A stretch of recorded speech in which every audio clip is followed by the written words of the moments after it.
안녕하세요. 김유갑의 경제부동산입니다. 더 좋은 방송을 하도록 구독, 좋아요, 댓글 알림 부탁드립니다. 중국 디폴트 선언, IMF 한국 확산 긴급 발령, 중국이 기어이 터졌습니다. 중국 지방정부와 부동산 개발회사발 디폴트가 중앙정부로 확산일인 상황입니다.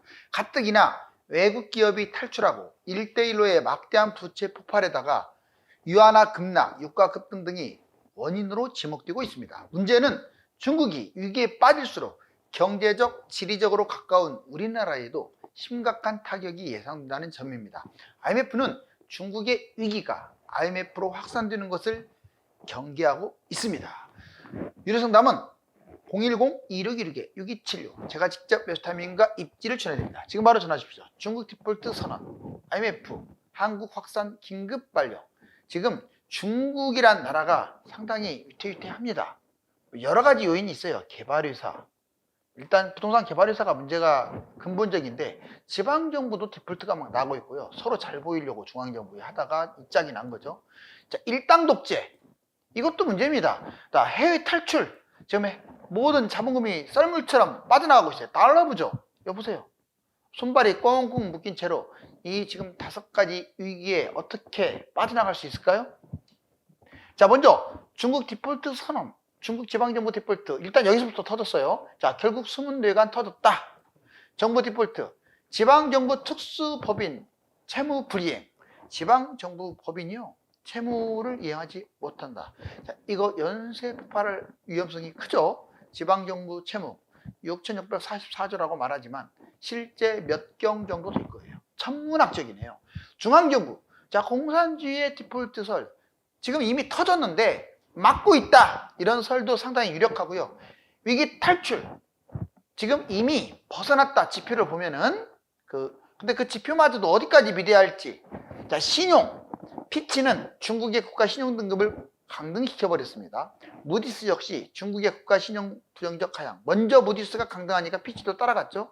여기서 중요한 게 신용 등급 하향에서 뭔가 착각하시더라고요. 아직도 A 등급이네. 아직도 B 등급이네. 이건 중요하지가 않아요. 방향이 중요해요. 어차피 당장 내일 경제위기가 터져도 지금 특별하게 표가 나지 않은 상황이 아니라면 A등급도 금융위기가 터집니다. 이해가셨죠? 하향이 문제인 거예요. 하향이. 자, 그 다음에 위기요인. 자금 부족. 중국 경제 모멘텀 사실상 상실했어요. 그래서 투자, 외국에서 투자하는 것 사실상 투자가 들어오지는 않고 있습니다. 추락했죠? 킹달러도 문제입니다. 위안화 약세, 경제 불안 가중, 가뜩이나 달러가 너무 부족해요. 지금 금 모은다고 하는데 글쎄요. 어느 정도 효과를 볼지는 봐야겠네요. 종합 위기.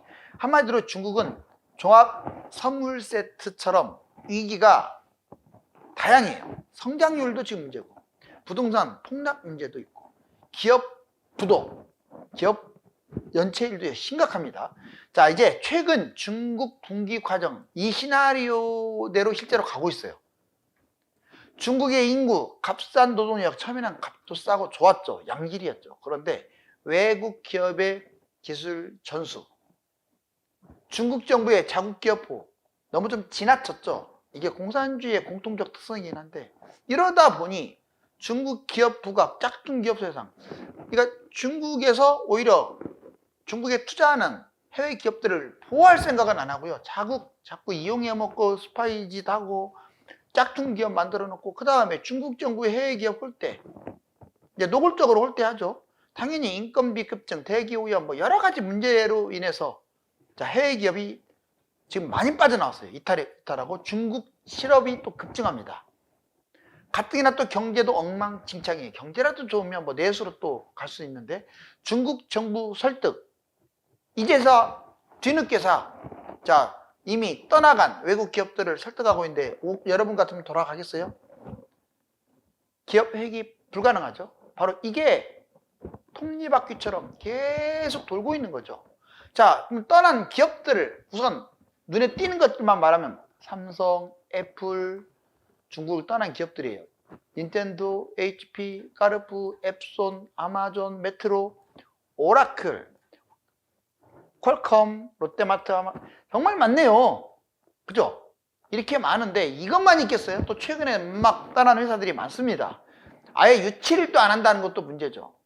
여기에 1대1로 처음에는 이제 이게 중국 중심의 전 세계화 이런 의미에서 긍정적인 면을 보였는데 워낙 아프리카라든가 아시아 빚을 안 갚다 보니까 중국이 빚을 지게 생겼어요. 중국이 워낙 많이 빌려줬는데 돈이 모자라는 거예요. 못 받다 보니까 이번에 중국 부동산 부도 한번 보실래요? 중국발 금융위기 짙어지는 세계 경제 먹구름. 아예 그냥 노골적으로 요즘은 뉴스에서 이렇게 하고 있어요. 자, 완커그룹, 비그위안, 헝다, 완다, 스마오 이제 점점 늘어나고 있네요. 이제 헝다는 문제가 안 돼. 얘는 끝났고, 자, 완커그룹이 문제입니다. 중국 민영부동산 1위예요. 31년 만에 배당 중지. 표면적으로는 엄청난 흑자를 냈다가 이제 적자까지는 아니지만 거의 뭐 똔또이 이 정도 상황. 디폴트 위기, 배당 중지. 자, 무디스는 아예 그냥 완커그룹을 정크 등급, 여러분들 정크 등급이 회생하겠어요? 강등. 디폴트 위기에 지금 놓여 있고, 부동산 역시 얘들도 문제가 있어요. 중국도 PF, 이 정산 문제, 그 다음에 충당금 적립 문제, 바로 이런 것들이 얽히면서 위기에 빠진 거죠. 미국이야 청산 요청. 지금 헝다처럼 청산 요청했습니다. 5월 심리. 홍콩 거래소 이미 거래 중지. 아마 청산될 가능성이 크다. 미국이안도 엄청 큰 회사죠. 자, 달러 채권에 대한 이자 미지급 이런 것들 여러 가지 이유로 디폴트. 4조 5천억 영업 손실 어마어마하네요. 그리고 위안화 채권이자 미납. 자, 헝다, 완다, 스마우로 각각 보면 헝다그룹은 미 법원 파산 보호 신청을 처리했어요. 한마디로 그냥 파산하겠다 이거죠. 두 번째. 자, 완다 신용등급. 자, S&P 투기 등급까지 강등시켜버렸어요. 완다. 지금 완커, 비구이안, 헝다, 완다는 완전 지금 난리가 났죠. 자, 그리고 스마우 그룹. 얘도 한 20대 그룹 안에 들어가요. 중국 국유은행이 청산을 청원할 정도예요. 즉 한마디로 중국의 개발의사는 난장판이 된 건데, 바로 이게 이 문제가 계속 확대가 되게 되면 중국 경제의 25에서 30%를 차지하는 부동산 회사, 이건 거의 경제위기 코스로 이미 갔다고 보시면 되겠죠. 자, 중국 경제위기 6가지를 한번 정리해 봤더니 부동산 회사가 디폴트 된 게 가장 근본이었어요. 과도한 부채, 난개발 원인, 부동산 거품. 두 번째, 높은 부채 수준. 총 부채 GDP의 300% 미쳤죠. 지금 여러분들 기업 부채가 압도적으로 많고요. 지방 부채나 중앙 정부의 부채는 워낙 조작들을 하기 때문에 신뢰성이 떨어집니다. 디플레이션 압력, 물가 하락, 경제 침체. 되게 웃기는 게 중국은 지금 자체 물가는 떨어지고 디플레이션 문제가 있는데 또 들여오는 석유는 어마어마하게 지금 올라가고 있죠. 또 자기네 그 위안화가 급락하면서 거기에서 파생되는 돈 문제, 경제 성장 둔화, 경제 둔화로 위기 확산, 소비자 신뢰도 하락하고 있어요. 이제 중국 하면 믿을 나라가 못 된다. 한번 배신 때리면 그래요. 다른 나라의 인재들을 빼가지를 않나. 그리고 안보 문제에서 그냥 아예 그냥 모든 걸 물거품으로 만들어 보지 않나. 우리나라하고 중국하고 거의 단절돼가지고 한류도 아예 그냥 몇 년째 지금 금지시켰잖아요. 정책 불신, 소비 지출 감소, 자, 외국 이탈, 무역 장벽, 외국 투자 감소 이탈. 이제 다시는 중국으로 안 갑니다. 한번 중국에 딘 사람들은요, 차라리 인도라든가 저기 동남아 쪽으로 이동을 하지 다시는 안 가요.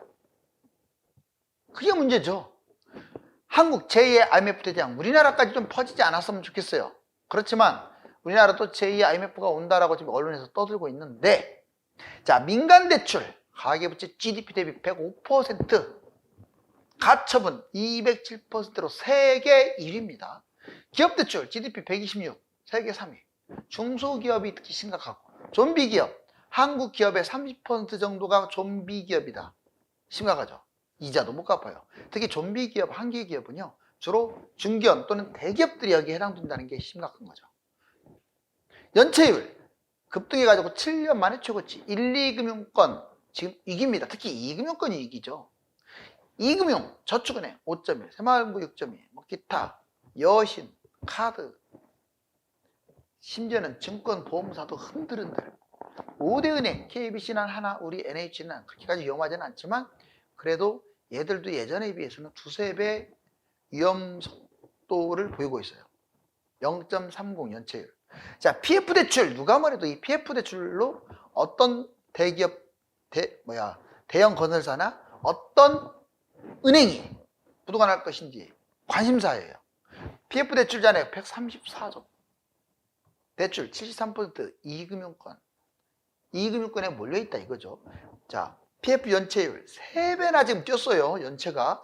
부동산 위축 플러스 미분양. 이게 PF만의 또 문제도 아니에요. 개인, 기업, 소상공인, 한계기업인 대기업 다 지금 빚. PF 부실, 하물며 은행만이 아니라 증권, 보험, 특히 국책은행, 이금융권 이 4개가 심각해요.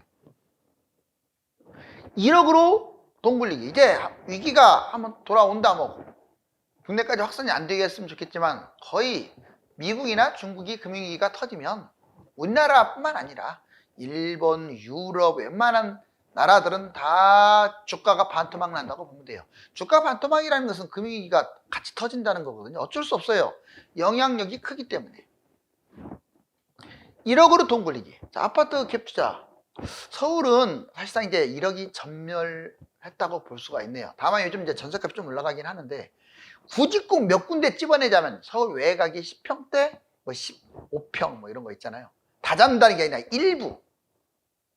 두 번째, 일기 신도시 3번 중동 일산 역시 여기도 10평대입니다. 20평대는 택도 없어요. 10평대라고 나쁜 건 아니에요. 이제 아파트로 따지면 이렇게 가는 거죠. 그 다음에 3기 신도시 소형 평형 분양 입주시 갭투자.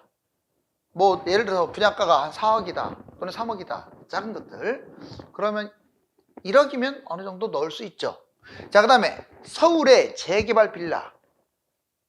분명히 재개발이라고 못을 박았습니다. 그냥 빌라가 아니라 자, 신축, 구축 다 포함시키는 거예요. 그러니까 모아타운, 재개발, 신통 다 포함되어 있는 거죠. 서울 10년 내외 재개발 가능이 큰 빌라, 갭투자 이것도 추천합니다. 지금 빌라는 지금이 바닥이에요. 이제 올라가는 중이고 아파트는 작년에 좀 뛰었다가 좀 빠진 듯 하다가 다시 뛰고 있어요. 서울 GTX 신속통합 모아타운 대규모 빌라가 여기에 해당되고요. 서울 500세대 이상 뭐 추진위를 한다든가 조합 이렇게 속도가 빠르다 비싸죠. 속도가 이제 추진을 하고 있다 싸겠죠. 다만 여러분들이 알아야 할 게 있어요. 자, 추진 과정에서 뛰면 판다라고 생각을 해야지. 재개발하니까 무슨 뭐 자기가 입주 때까지 뭐 기다리고 속도가 엄청 빨라야만 집값이 뛰는 걸로 착각을 하고 그런 사람들은 재개발 못 잡아요. 뭐 그렇게 합니까? 재개발도 이 빌라라든가 다가구나 뭐 단독이 뭐가 됐든지 간에 한 서너 번 돌아가요. 그 과정에서 뭔 말인지 알겠죠? 그냥 입주 때나 팔고 이게 아니라 도중에 계속 뛰기 때문에 꾸준히 뛰어요. 아파트처럼. 그리고 우량 주식 레버리지 지금 이제 좀 조정을 하고 있는데 자, 계속 치고 가는 걸 계속 쫓아가기보다는 일시적으로 조정할 때 좀 매입하는 것도 괜찮죠. 삼성전자, 현대차 제가 이것만 계속 강조하잖아요. 최근에 좀 빠졌어요. 조정을 했어요. 자, 우량주 현재 조정 시 매입. 저는 지금 매입해도 괜찮다고 보는데 그래도 너무 뭐 한 달 보고 일주일 보고 이런 식으로 투자하면 안 돼요. 얘들도 한 9만이나 10만 정도 가면 팔아야겠다 이 생각으로 들어가야지. 그리고 올라갈 가능성이 높다고 했어요. 금리 인하가 결국은 진행될 거니까. 코스피 추종하는 펀드 이것도 괜찮고요. 지금은 이제 ETF 코덱스 200이나 레버리지 이거는 한 사람들만 하셔야 돼. 안 해본 사람들이 괜히 이거 뭐 2배짜리 넣어가지고 빠져나오지도 못하고 하려면 인버스보다는 저는 레버리지가 맞다고 봅니다. 장기적으로도 계속. 자, 이제 중국 부동산 거품 기업 부채 규모 여기 보세요. 선전 205%, 상하이 94%, 샌프란시스코, 런던 이런 데에 본다면 지금 중국이란 나라가 얼마나 거품이 심각한지 알겠죠. 이 거품들이 지금 막 무너지고 있는 거예요. 주요 기업 부채 규모 중국 보세요. 150에서 150을 넘기고 한 160%. 엄청나죠. 자, 미, 영, 독, 일, 한국, 인도, 브라질에 비해서 훨씬 높습니다. 우리나라도 지금 여기보다는 조금 높아요. 한 120% 정도. 지금 중국이 이걸 감당할 수 있을까? 이거는 GDP 대비 부채이기 때문에 인구가 또 우중 많아요, 중국이. 이건 아주 치명적이에요. 중국 경제위기 징조 4가지. 중국을 한번 냉정하게 검색을 해서 알아보세요. 상당히 위험함을 알 수 있어요. 여기 보세요. 회사채 디폴트 벌써 이렇게 19년인데도 이렇게 지금 증가했는데 지금 말해 무엇해요? 경제성장률 보세요. 14.2 꼭지 찍고 쭉 결국은 하향화. 자, 8.4까지 올라갔던 것은 코로나로 인한 반사급부고 결국은 5%. 지금 6, 7% 계속 놀던 중국이 자 5% 밑에 4% 이렇게 내려가면 이제는 끝나는 거예요. 중국은. 다시 커지는 G2 격차. 예전에는 중국이 미국의 76.4%까지 쫓아왔어요. 지금은 64%. 이제 60%도 붕괴됐습니다. 중국과 미국의 격차가 점점 커진다 이 말이에요. 미국이 100이면 중국은 64, 이제 50 이런 식으로 내려가겠죠. 고금리 장기화, 금리 급등. 이거는 집값이 떨어질 요인이고 서울과 지방의 양극화 보자고요. 자, 지금 금리는 인하한다고 하는데 오히려 변동형 주담대가 지금 올라가고 있죠. 상단, 하단이. 고정형 주담대 역시 올라가고 있어요. 조금이라도. 지금 1월 말 4월 19일 이렇게 기준으로 잡았습니다. 그러다 보니 은행채 5년물 금리가 3.57에서 3.68로 올라가고 있어요. 즉, 뭐 끝없이 올라갈 것 같지는 않은데 주택담보대출 금리가 좀씩 올라간다. 뭐 스트레스 DSR 이제 이런 적용 문제도 있고. 자, 서울 집값은 그런데 잘 보세요. 계속 마이너스. 작년 12월부터 마이너스 하다가 집값이 마이너스면 한 번 마이너스는 계속 마이너스예요. 근데 조금씩 회복하더니 결국 3월 말부터 플러스로 전환됐어요. 아직은 큰 폭이 아닙니다. 0.03으로 4주 연속 상승. 재밌는 것은 수도권은 또는 지방은 하락하고 있다는 거예요. 양극화로 가고 있죠. 왜 양극화로 갈까? 지도 한번 펴보세요. 서울이 얼마나 땅이 좁고 경기도나 전국, 지방은 땅이 얼마나 큰지 이렇게 비교를 해야 돼요. 그리고 중국 이제 마침내 IMF가 터질 것이냐? 자, 그게 초미의 관심사입니다. 자, 이제 하면 중국발 위기가 전 세계를 전염시킬 것입니다. 감사합니다.